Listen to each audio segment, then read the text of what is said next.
So, having decided to become a knight, having outfitted himself as best he can, he wakes up one morning and Don Quixote heads out into the world. As simple as that.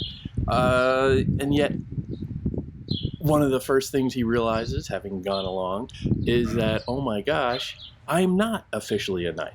A knighthood has to be conferred. There are rules to this. There's a ceremony. He knows this from the many books he has read. And so this is a crisis because he wants to do everything by the book. Quite literally. He decides that he will have to simply go about his business and as soon as possible get someone to sign off on this, get some official backing, get some legitimate authorization, let's say. Authority is very important in the notion of it being conferred upon him and being legitimate, but also the fact that it would be the act of an author. So he heads out and he's trotting along, and he has no real plan. And there's a lovely little line that said, you know, as for the matter of the bare white shield, he decided as soon as he could, he'd scrub it whiter than ermine, and thus he calmed himself and continued on his way, letting his horse follow its nose, which seemed to be the very essence of knightly adventures. It's just random. He has this grand vision, but no particular plan to carry out. So he's just, all that he can control is not necessarily the journey, but just the character of who he is heading out into the world to be a knight, which is somewhat funny. But as he's going along, he starts reciting a kind of poem or almost a prayer to this vision of the lady whom he is serving, his lady, Dulcinea, who the name is made up. It's just somebody he knows at random, some woman that he had seen and said, hey, she's pretty, but doesn't know it all. We will get to her, but he offers this little inspiration to himself as he's wandering off into the unknown. Oh, Princess Dulcinea, mistress of this miserable heart, which is a very romantic poetry, Petrarchan notion. How sorely you have wronged me, driving me out of your presence. She doesn't even know him. Spurning me with your harsh, unbending scorn, ordering me never to appear before your surpassing, incomparable beauty. None of that is true, but he's fixated on the idea of it. Oh, my lady, remember this your loyally dutiful heart, which has suffered so much for your love. Suffered so much for your love. He has conjured this image of her as this perfect lady whom he must serve. It is a guiding principle in his life at this point. A vision of the divine, something ineffable, something perfect that will order and discipline his behavior and his actions henceforth. This is all his idea. He hasn't really come up with anything more than that, other than he needs to behave in a way that would honor her, whether she knows it or not.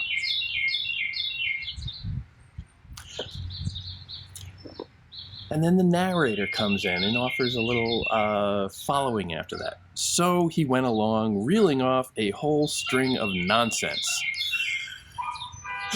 You have this impassioned song of dedication, this prayer almost of devotion to this image of perfection. And it comes off as like, it's just a string of nonsense. The prayer derided as nonsense. Not something you can say very easily in Siglo de Oro, Spain, the Catholic monarchs, the Catholic Church in general, the Inquisition certainly would take exception to that, but it's a little ambiguous as to who's speaking here. So he went along, reeling off a whole string of nonsense, all according to the fashion he'd been taught by his books. His books. The Knights of the Round Table, the chivalry, all of the traditions of medieval literature and knightly courtesy literature that he's conjuring and trying to live out. But it doesn't exactly say that. It could be, his books. Well, devotional books, perhaps. We'll get to his library, but it's a little uncertain, again, a little ambiguous. There's a little room to get in there and speculate. Well, what does it actually say? Imitating their language as closely as he could. I think we've seen that, yeah, he's basically quoting the devotional pose that we see in the Middle Ages, we see carried into Petrarch in the Renaissance, but that worshipful attitude towards women, towards ladies as avatars of divinity. And being thus totally preoccupied, he rode so slowly that the sun was soon glowing with such intense heat that it could have melted his brains if he'd had any. If he'd had any. That just seems a little crass. Now, after that sweeping poetry of devotion to Dulcinea, if he'd had any, just seems a little sharp, a little hard-edged. Now, granted, you're contrasting the words of Don Quixote in the grand prayer to Dulcinea against the aside, essentially, of the narrator saying, but you and I know what he's really going through. But that's a very sharp turn, and I'm just curious about that. Maybe here the narrator is showing a bit of a bias, so that, yeah, okay, maybe he's not in his right mind. Clearly he has some issues with his imagination, but does that mean that, he has no mind, no brains? Now you can get into, is this a representation of senility or dementia of some form? But it feels more complicated than that. It feels more uncertain than that. We're not sure how we're supposed to feel about Quixote yet. We're really just at the very beginning. This is just the first few lines of chapter 2, for God's sakes. But now the narrator is stepping in and saying, well, if he had any, and is seeming like he's not so objective as some narrators might be. He's not just reporting what Quixote is saying, he's coloring it a little. And that casts the narrator in a particularly complicated light. We're not sure we can take him at his word. He has shown himself to be a subjective voice here, a biased opinion. He has a cooked-in assumption about Quixote. It's an unreliable narrator, like you get in, like we saw in Lazarillo de Tormes. The voice of the narrator gives you a sense of, well, okay, who is telling me the story? What is their agenda? What is their perspective? And I need to make up my own mind about that. I can't just take the narrator's view for it. That is, the narrator is just another authority figure that needs to be held to scrutiny, needs to be questioned, needs to be doubted at very key moments. And then he goes in. The narrator very explicitly said, there are writers who say the first adventure which came to him was at Lapis Pass, and others who say when he fought with the windmills. We'll get to that. But from what I have been able to learn on this point, and from what I've found recorded in the archives at La Mancha, the whole day went by, and by nightfall, he and his horse were both exhausted and dying of hunger. Nature catches up with them. This grand vision, this fantasy, is not immune to the limitations of the human body. Exhaustion and hunger will creep in. And so he wanders along and he comes across an inn, which, in Quixote's view, is a castle.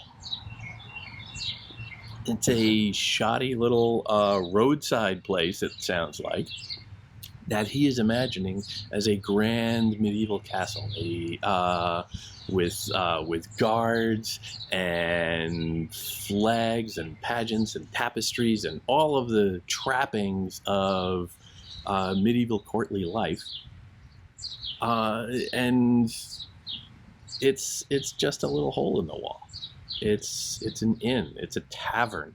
There are prostitutes standing around out front, which he immediately takes for grand ladies, very elegant and refined. And he goes up to them and he starts talking to them in a very elegant and unnatural way. He starts approaching them as if they are grand ladies and addressing them in great noble terms. And they just start giggling. Because, there's a specific reference to their virginity. And prostitutes, by and large, have left that behind them. So it seems a little silly. And he takes a little offense at this, and it's very funny. He goes, oh, well, it's not nice to, laugh at somebody. But he doesn't break from his illusion. The innkeeper comes out, a little fat guy, and a classic comic character who immediately senses, okay, this guy's not quite right. But it says in the text, out of a sense that, okay, we're going to try and treat you with kid gloves, you also get there's a slight suggestion there that maybe he's making fun of Quixote a little by playing along to him. Maybe he's pitying him, and so just sort of indulging him a little. But one way or the other, he just doesn't really want the trouble. He's a businessman. This guy comes in. Maybe he's got a few bucks. He looks like he could. I can put him up for the night. I can charge him for a meal. I'm just trying to make a buck here.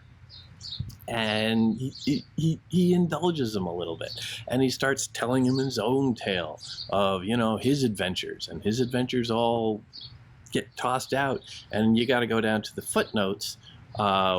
English speakers have to, but Spanish speakers of that time would be able to recognize all the little places and adventures and corners of Spain that he has been in as sort of shady spots. Places where undesirables perhaps hang out. So we're talking about another picaresque figure, kind of a rogue, somebody with a very spotty criminal perhaps background.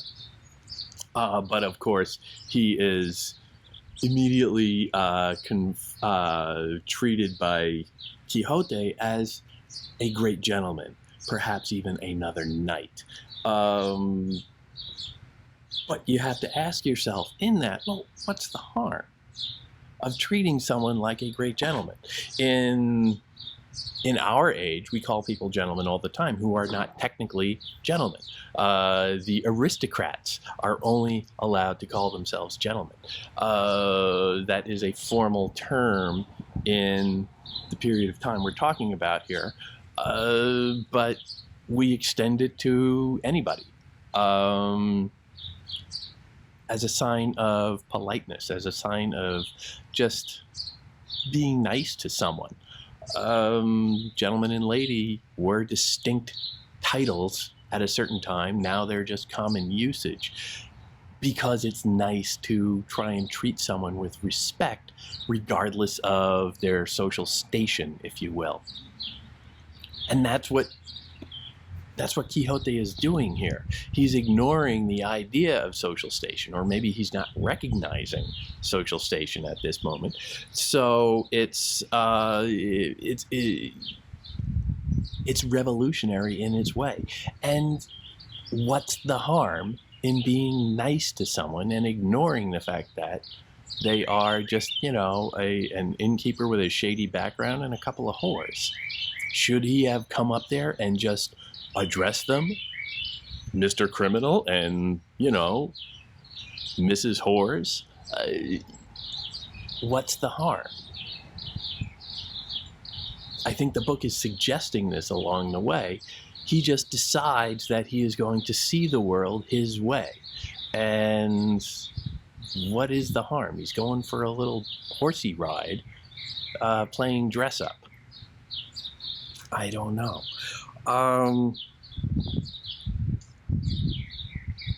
But it is Quixote's first engagement with the real world. And we see this contrast between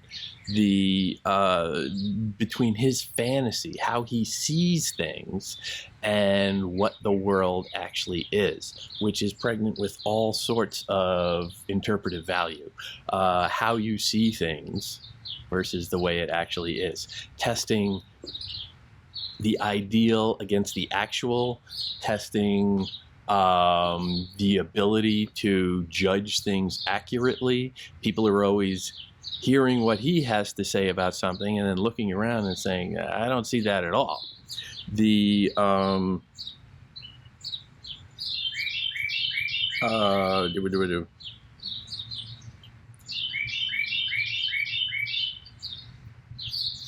For Don Quixote, he was at a famous castle and dining to the sound of music.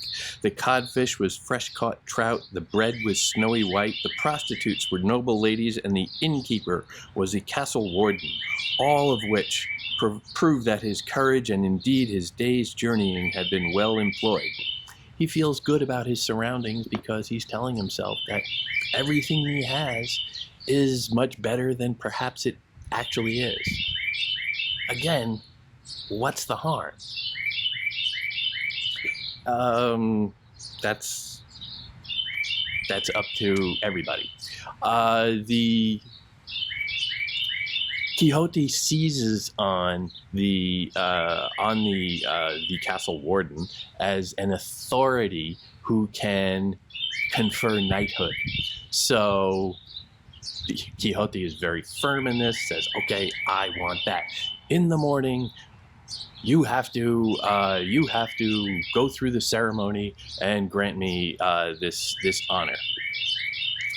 And the castle warden says, okay, sure. Quixote has this whole thing where he has to guard over his armor in the chapel at night, and the innkeeper very humorously plays along again and says, well, our chapel is undergoing some renovations. It's not open right now. But the chapel's usually just off the whorehouse. But he plays along and indulges the illusion, and they say, okay, fine, we'll make that concession. Quixote is willing to make certain concessions along the way. He's not so rigid in his in his assumptions. But the core idea is always quite impenetrable to outside influence. He has to guard over his armor for the entire night or something like that. And he does that. He goes off and he takes off his armor and he puts it down near the water trough out front of the place. And he's sitting there very erect and watching over it in some ceremony that he read about. And this is sort of ridiculous, but again, harmless. Until somebody, a customer, a regular perhaps, of the inn, comes up to the water trough and just, what's all this armor thing? Get it out of the way. I want to get to the water. So he just tosses it aside, and Quixote, very offended at this, and he goes and he attacks this man. and he actually beats the bejesus out of him. It was a little bit of a sucker punch. The guy didn't see it coming necessarily. But, for a man who's supposed to be so infirm, he's got some vibrancy. I repeat, he is 50 years old. This is an advanced age for this time and place. People's life expectancy was not that long, but still, it's, at 50, you can be relatively healthy, and you can still, if called upon to do so, exact some damage on people if you really want to. And Quixote does this. He does, however, kind of get his ass kicked in return. The innkeeper runs out and protects him and takes him away. And again, he's starting to see that, all right, the innkeeper is saying, all right, I want to indulge this guy. I don't want any trouble. But this is starting to get out of control. This is starting to have some consequences. So he starts to say, well, okay, you looked over your armor for a couple of hours. That's really all you need. The castle warden hurriedly brought out a book in which he recorded the straw and barley he supplied to the mule drivers. Then, along with a boy carrying a stump of candle and the two damsels previously mentioned, he approached Don Quixote and ordered him down on his knees, after which, reading from his book of instructions, as if he'd been pronouncing a prayer of great piety, religion, he suddenly lifted his hand and gave the neophyte a good whack on the neck, as well as, with a flourish of Don Quixote's own sword, a tap on the shoulder, all the time muttering between his teeth, as if he were saying Mass. This done, he directed one of the damsels to buckle on the sword, which she did with great poise and tact, of which a great deal was needed to keep from bursting into laughter at every step in the ceremony. It's a travesty of religion. It is a comic scene like few others. It is funny. It is sad. It is biting. It is profound. And it sends Quixote on to his next adventure. So having launched out after leaving the inn and decided that he has finally become authorized as a knight, Quixote rides off and leaves the whores and the innkeeper in the inn behind. And he comes across sounds of screams. He hears screams, and he goes to investigate, and he finds a young man tied to a tree being whipped by an older man. Not sure how old, not sure how young the young man is. You get the sense of, prime of his life guy with the whip. Maybe teenager or so with the tied to a tree. But he interrogates them, tries to find out what's going on. Turns out that the guy with the whip is the boss of the kid. The kid is an employee, and there's a dispute as to whether or not he's been stealing or cheating or something like that. And it's an employment dispute, basically. And Quixote massively oversteps and jumps in and decides that he's going to right this wrong, that the oppressed needs to be protected, which is an interesting perspective. That's where his mind goes immediately, that the oppressed need to be protected. Quixote is, Senor Quijana, a gentleman, a member of the aristocracy. You get the sense going back quite a ways. But his instinct is to help the oppressed or help the weak in this context.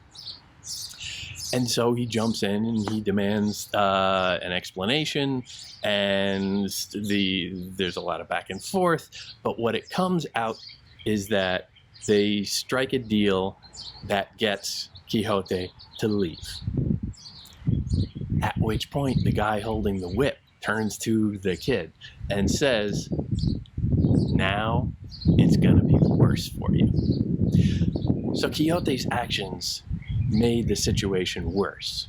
But his instincts were to try and make it better for the weaker of the parties.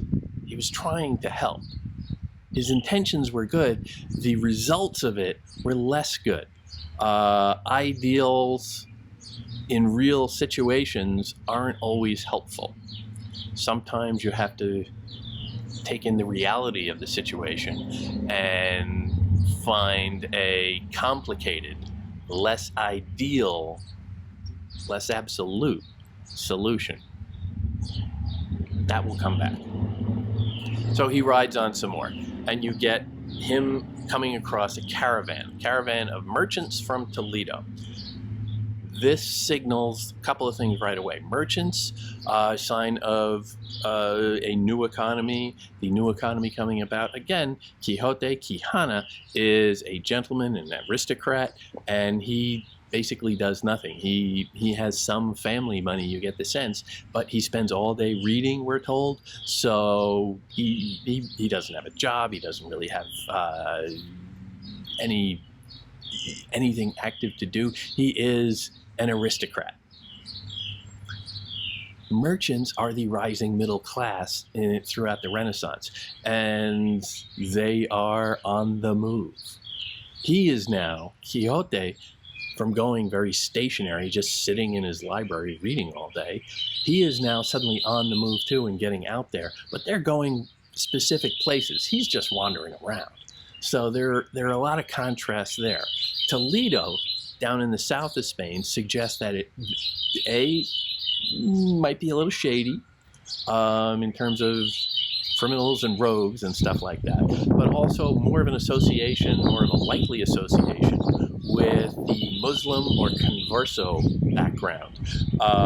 The Moors, the Spanish Moors, had their stronghold in Granada in the south, and the further south you get in Spain, the more prominent that element of the culture still holds. So these are merchants.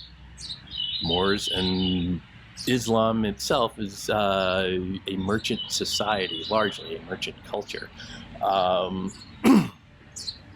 They come into contact with Quixote, and a little drama plays out. He demands up front, for really no apparent reason, that they all acknowledge that Lady Dulcinea is the most beautiful woman on the face of the earth. And they come back and they laughing like, we don't know who that is. And he gets upset about that. And they say, well, how can we say something that isn't true? How can we say something when we don't have any evidence of it? Do you have a photograph? Well, they don't have photographs. Do you have a picture of her? Do you have anything that would give us an indication of evidence that she is, in fact, the most beautiful woman? And then we will make our judgment. They're insisting on empirical evidence. He is insisting on a profession of faith. This is a very loaded scene for a country that is going through the Inquisition at this time, where people are being forced to swear loyalty to the Christian Church, the Catholic Christian Church, against all others, against Islam, against Jews, against those nasty Protestants who were making all that noise throughout the rest of Europe. This is a very loaded situation. And he just demands, no. His object of worship, Lady Dulcinea, is absolutely the ideal, and everyone needs to agree to that. The dynamic is very explicit. So he gets in a fight. They're going to have this grand duel, essentially. And he kind of gets his butt kicked. He's on Rocinante. They start to charge. Rocinante fell, and his master rolled along the ground a pretty good distance, and then, wanting to get up, couldn't. All loaded down by his lance, his shield, his spurs, and his helmet, plus the weight of all that old armor. And even as he struggled in vain to stand up, he was shouting, "Don't run, you cowards! Wait, you slave rabble!" And it's hysterical. This is a Monty Python scene. This is the old guy just wandering around in this very bulky outfit. Hello! And he's essentially turned turtle, lying on the ground. He can't get up. Ah! Ah! Or if you prefer, Monty Python, where the knight is continually, he has his arms and legs hacked off, and he's sitting there swearing, "I'm gonna get you," even though he's just like a trunk with a head at this point, and blood is gushing all over. If you've never seen that movie, go watch it. It's hysterical. Monty Python and the Holy Grail, classic. But it's very, very funny. These little comic scenes are keep coming up, where we get this hysterical contrast between reality, the way the world is, and the way Quixote sees it and wants it to be. And sometimes it's very funny, sometimes it's kind of edgy and sharp, sometimes it's downright tragic. Often it is all three wrapped together, and we're left trying to scramble as we're reading, trying to figure out how we should read this, how we should interpret this, what sense can we make of it. And he gets his butt kicked, which is a classic comic scene, but still, he doesn't give up. There's something very inspiring in that. He gets his butt kicked, and he immediately starts to, he realizes he can't get up. And so he starts, in his mind, he goes to his default place, was, well, you know, what is this like in the books that I have read? It's always about those books. Those misleading authorities in books. What can I make of this? And he's sitting there going on and reciting passages and declaiming this, that, and the other thing in these grand terms when he's just an old man who can't get up. He's been beaten up. He's in all this clumsy armor that won't let him move naturally. And so he's stuck. Until a neighbor comes by. A neighbor comes by, somebody from his village whom he knows. So it's not just a neighbor. He is the aristocrat. He is the local gentry. And a neighbor, a common man, just happens to be going by and sees him lying there. It's like, okay. Cleans him up, helps him up, and says, all right, I'm going to take you home. He hears Quixote talking about all of this stuff and telling these wild tales and painting this image of reality that just doesn't jibe with this ordinary human being, who kept listening with great thoughtfulness to the nonsense that Don Quixote kept spouting. Nonsense and spouting, again, sort of a sharp-edged bias in that language that makes you think the narrator isn't necessarily giving Quixote a fair shot here, or at least even having a little pity on him himself. I mean, how many others that we've seen, the innkeeper probably first among them, who at least indulge him a little, because, it's harmless, it's charming. But the narrator seems to be a little bit more judgmental, a little more censorious of the behavior. And he tries to explain to Quixote, I don't see any of this. Narrator says, but all this babbling made it absolutely clear that his neighbor had gone mad, and he'd hurried toward the village to keep from going crazy himself, listening to Quixote's long-winded harangue. Again, sort of a bias, definitely within that.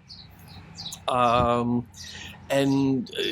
Quixote starts associating the whole story, again, finding some sort of literary metaphor And he finds it in the story of the Abencerraje of Don Rodrigo de Narvaez, and he starts spinning off in this direction.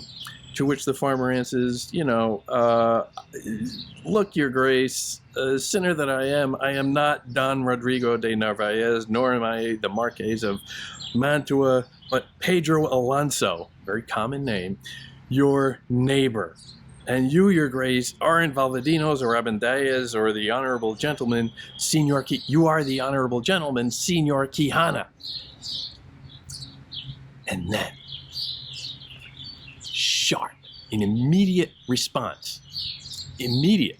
We're not given any, and then Don Quixote drew a deep breath and said, no warning, it's just right back in your face. The next words after that, when he's trying to tell him who Quijana is, you are Senor Quijana. Quixote shoots right back, I know who I am. Now you can read that many different ways, and I just gave it a very emphatic reading. But the way it's directed, no warning, no contextualization, no softening before that. I know who I am. And you can read that so many different ways. You know your Quixote? You know your Quijana? Are you admitting that this is all just made up? We're not really given that much access to his thoughts, only his behavior. What does that mean? I know who I am. Are you speaking metaphorically again? Are you speaking in an abstract way? I don't know. I know who I am, and I know that I not only can be those of whom I have spoken, but the 12 peers of France, and even the 9 worthies, since all their heroic deeds put together are counted up, but each by each are surpassed by mine. I can be anything I want.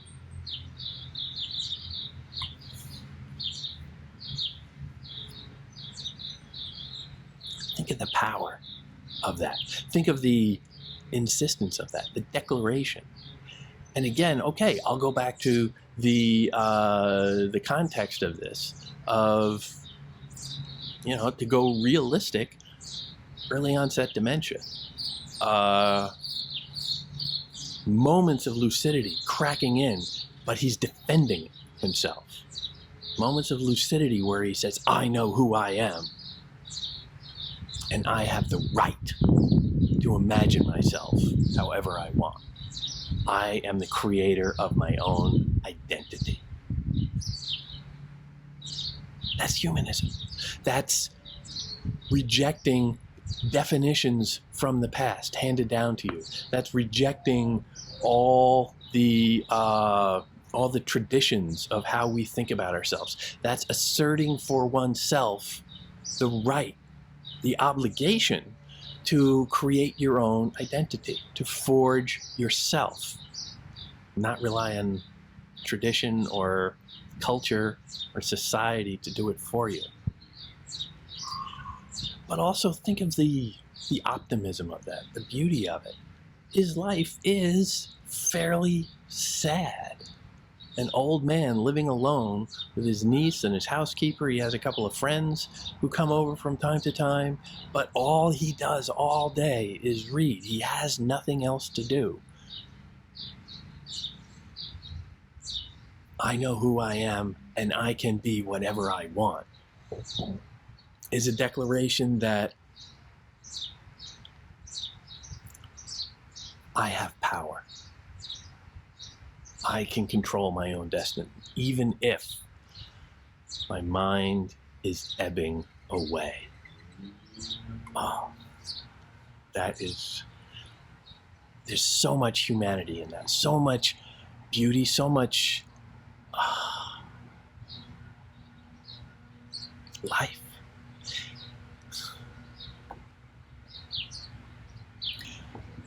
Immediately following that, Cervantes, the narrator, does not offer a response to that from the neighbor.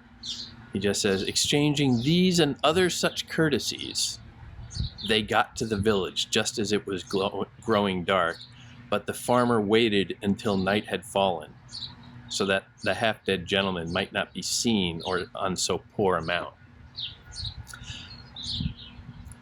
So after this verbal declaration of dignity, self-dignity on Quixote's part, Quijana's part, you get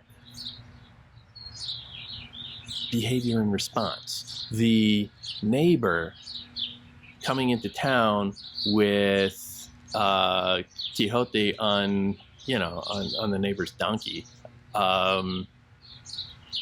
which, the great gentleman, the local aristocrat, coming into town looking rather beat up and pathetic. The neighbor, out of his own sense of decency, who nobody would think twice, like, yeah, he's riding a donkey and he looks kind of beat up, so that's just normal. But no, he has the humanity to realize, well, okay, his dignity as a local gentleman would be harmed if you don't have if he came in like that. So I am going to protect that. I'm just going to shade it, because people are going to assume based on the appearance. They're going to draw conclusions that will be hurtful. So he has the humanity to say, I am not going to let that happen. Words from Quijana, and the neighbor responds with action, with behavior. You get this contrast, words and actions, appearance and reality, all of these opposites played off one another, the gentleman and the common man, all of this, but throughout an identification and a concern and an explicit reference again and again and again to humanity, to humanism, to the bonds that bring us together.